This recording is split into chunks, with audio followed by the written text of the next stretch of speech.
Para po sa task mo punta ka po sa may reward.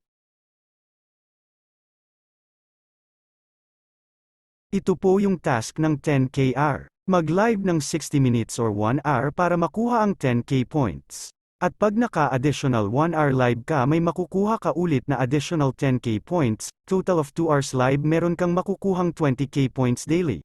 Pagkatapos mo sa live mag-join ka sa party live at maupo sa crown seat for 2 hours. Ito yung party live or tinatawag na PL. Dito ka magtatask. Sa crown seat ka uupo para umandar ang oras mo sa task. Ito yung crown seat or CS, dyan ka po uupo para sa task mo. Uupo ka dyan for 60 minutes or 1 hour para makuha mo yung 800 points, at additional 1 hour para makuha mo ulit ang 800 points, total of 2 hours sa CS meron kang 1,600 points daily.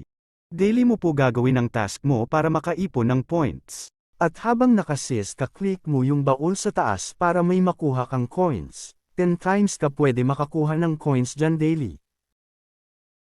Dapat before 12 AM tapos ka na sa mga task mo para hindi masayang yung points kasi nagre-reset ng 12 AM at panibagong task na ulit.